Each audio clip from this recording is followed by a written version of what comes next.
Hello friends, welcome back to my YouTube channel. Present నేను Kondapochamma reservoir దగ్గర ఉన్నా.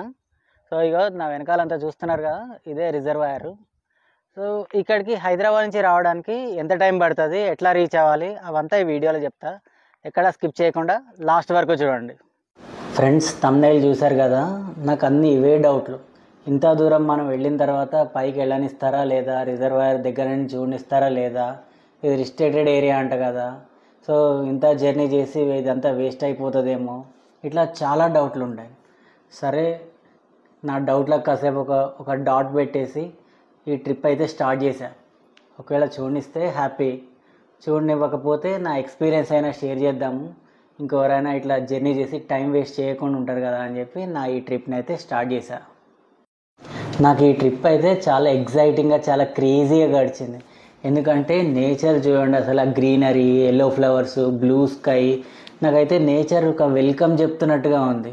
So మేము వెళ్ళే ట్రిప్ అంతా ఎంజాయ్ చేయండి, చాలా హ్యాపీగా ఉండండి అని ఒక చీర్స్ చెప్తూ, చాలా స్మైల్ ఇస్తూ నన్ను ఎంకరేజ్ చేస్తున్నట్టు అనిపిస్తుంది నేచర్ని చూస్తుంటే. మేమైతే మార్నింగ్ 10 o'clockకి మా జర్నీని స్టార్ట్ చేసాము హైదరాబాద్ నుంచి కొండపోచమ్మ రిజర్వాయర్కి. మాకు యావరేజ్గా 65 kilometers దూరం వచ్చింది మా ఏరియా నుంచి. హైదరాబాద్లో ఏ ఏరియా నుంచి అయినా ఇంచుమించుగా 60 to 65 kilometers దూరం వస్తుంది. అండ్ మాకు జర్నీ టైం వచ్చేసి 1.5 hour టైం పట్టింది. మీరు కనుక నాన్ స్టాప్ వెళ్తే 1 hourలో వెళ్ళిపోతారు. ఈవెన్ అది కార్ అయినా బైక్ అయినా. మేమైతే బైక్లో జర్నీ చేసాము. సో ఇదైనా 1 hour జర్నీ పడుతుంది. మాకు 1.5 hour ఎందుకు పట్టింది అంటే, మేము 3 నుంచి 4 times బ్రేక్ తీసుకున్నాం. ఇదిగో మధ్యలో ఇట్లా కార్న్ కోసం అని రోడ్డు మీద ఆగాము, మధ్యలో టిఫిన్ చేసాము. ఇట్లా ఆగుతూ వెళ్ళేసరికి మాకు లేట్ అయింది. తర్వాత మధ్యలో ఒకసారి వర్షం పడడం వల్ల ఇక్కడ ఒక చోట ఆర్గానిక్ ఫార్మింగ్ చేస్తున్నారు. సో చాలా బాగుంది. ఈ ఫామ్ హౌస్ ఇదంతా చూడడానికి చాలా బాగుంది.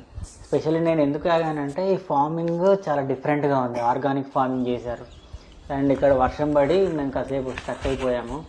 సో ఈ తోటలో కాసేపు అట్లా సెల్ఫీలు, వీడియోలు తీసుకుని తర్వాత మా జర్నీ కొండపోచమ్మ రిజర్వాయర్కి స్టార్ట్ చేసాం.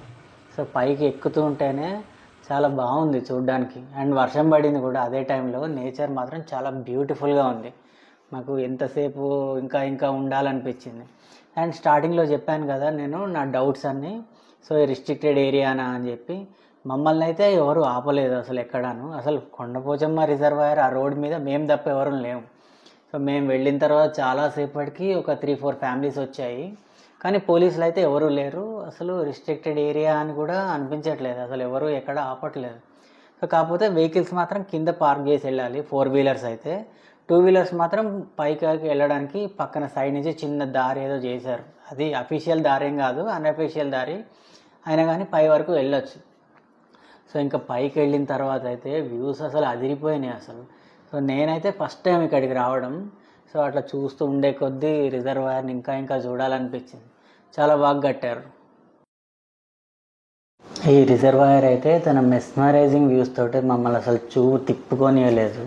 సో చాలాసేపు అట్లా చూస్తూ ఉండిపోయినాం. ఏం చేస్తున్నాం, ఎంతసేపు తీస్తున్నాం అనేది అసలు తెలియలా. సో ఇక్కడ ఈ రిజర్వాయర్ ఒకటే కాదు, రిజర్వాయర్ చుట్టుపక్కల ఉన్న ప్రెమిసెస్ కూడా చాలా బాగున్నాయి. And reservoir out side view, inside view, so అలా చూస్తూ చాలా టైం స్పెండ్ చేశాము ఇక్కడ. అండ్ నేను నా ఫింగర్ పెట్టి చూపిస్తున్నా కదా, అక్కడ ఒక టెంపుల్ కనిపిస్తుంది. మేబీ రిజర్వాయర్లో మునిగిపోయిన ఏదైనా ఒక విలేజ్ సంబంధించిన టెంపుల్ అయి ఉండొచ్చు. ఆ తర్వాత మేము చాలా టైం స్పెండ్ చేసాము. కావాల్సిన వీడియోలు, ఫోటోలు అండ్ నా ఛానల్కి అవసరమైన వీడియోలు కూడా తీసుకున్నాము. సో అట్లా చాలా టైం స్పెండ్ చేసిన తర్వాత నాకు ఇక్కడ రిస్ట్రిక్టెడ్ ఏరియా అని అయితే ఏం కనిపించలేదు. మేము చాలాసేపటి తర్వాత ఒక 3-4 families అయితే వచ్చాయి. కానీ ఎవరు పైకి వెళ్ళే వరకు మాకు ఎవరు ఆపలేదు. అసలు పోలీసులు కూడా మమ్మల్ని ఎవరు టచ్ చేయలేదు. అసలు ఎవరు లేరు. మేబీ వర్షం పడడం వల్లనో లేకపోతే వేరే రీజన్ ఏంటో తెలియదు, కానీ ఇది రిస్ట్రిక్టెడ్ ఏరియా అన్న ఆలోచన కూడా మాకు రాలేదు. ఎవరు కనిపించలేదు. ఆ దారిలో ఒకరిద్దరిని అడిగాము, ఇది రిస్ట్రిక్టెడ్ ఏరియా అంటే కదా వెళ్ళొచ్చా అని చెప్పి. వెళ్ళనివ్వట్లేదు అని వాళ్ళు కూడా చెప్పారు. కానీ మాకు మీదికి వచ్చే వరకు అయితే మమ్మల్ని ఎవరు ఆపలేదు. అలా అన్నాను అని చెప్పి నాదేదో ఫైనల్ జడ్జిమెంట్ అనుకోకండి. మీరు వచ్చే రోజు వెనక ముందు కాస్త చూసుకుని రండి, ఎవరైనా ఉన్నారా లేదా, వెహికల్స్ మీదికి వెళ్ళనిస్తున్నారా లేదా, అవన్నీ 1-4 సార్లు చెక్ చేసుకోండి. ఇంకా ఆ తర్వాత డ్యామ్ లోపలే కాదు, అవుట్ సైడ్ వ్యూ కూడా చాలా బాగున్నాయి. సో ఇట్లా ఈ చుట్టూ ఉన్న ఏరియల్ వ్యూ అంతా చాలా బాగుంది. అండ్ మేము రైట్ టైంలో ఇక్కడికి వెళ్ళాం. వర్షాలు పడి చుట్టూ గ్రీనరీ, ఆ గ్రాస్ అంతా పెరిగిన తర్వాత వెళ్ళాము. ఐ థింక్ ఇది రైట్ టైం ఈ రిజర్వాయర్ విజిట్ చేయడానికి. సో లోపల వాటరే కాదు, బయట వైపున కూడా వ్యూస్ అన్నీ చాలా బాగున్నాయి. ఇంకో ముఖ్యమైన విషయం, ఈ రిజర్వాయర్ ప్రెమిసెస్లో పారామోటరింగ్ ఉంది. మీకు ఎవరికైనా ఇంట్రెస్ట్ ఉంటే ఖచ్చితంగా ట్రై చేయండి. వాళ్ళ నెంబర్ నేను డిస్క్రిప్షన్లో ఇస్తాను. నేనైతే దీన్ని ఇగ్నోర్ చేశాను, ఎందుకంటే నా రీసెంట్ కాకినాడ ట్రిప్లో నేను పారాగ్లైడింగ్ ట్రై చేశాను. సో కాబట్టి నేను పెద్ద సీరియస్గా తీసుకోలేదు. నా కాకినాడ ట్రిప్ వీడియో ఎవరైనా మిస్ అయితే లింక్ డిస్క్రిప్షన్లో ఇస్తాను, ఖచ్చితంగా చూడండి. ఇంకా ఆ తర్వాత మా రిటర్న్ జర్నీ స్టార్ట్ చేసాము హైదరాబాద్కి. దారిలో మాకు ఒక పీకాక్ కనిపించింది. ఇప్పటిదాకా వర్షం పడింది కదా, ఇది పురి విప్పి హ్యాపీగా డ్యాన్స్ చేసింది, చూడడానికి చాలా బాగుంది. అందులోకి నేను అది వీడియో తీయలేకపోయాను, ఎందుకంటే మమ్మల్ని చూసేసరికి అది పారిపోతుంది. సో ఆ తర్వాత మేము ఇంకా ఈ పీకాక్కి, నేచర్కి, రిజర్వాయర్కి బై చెప్పేసి మా రిటర్న్ జర్నీ అయితే స్టార్ట్ చేశాము.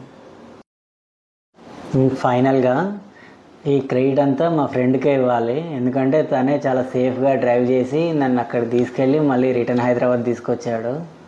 So thank you my friend. చూశారు కదా, ఇది Kondapochamma reservoir details. So video మీకు అయితే నచ్చిందని అనుకుంటున్నా. వీడియో మీకు నచ్చితే లైక్ చేయండి, షేర్ చేయండి, అట్లాగే సబ్స్క్రైబ్ చేయండి. పక్కనే ఉన్న బెల్ ఐకాన్ కూడా క్లిక్ చేయండి.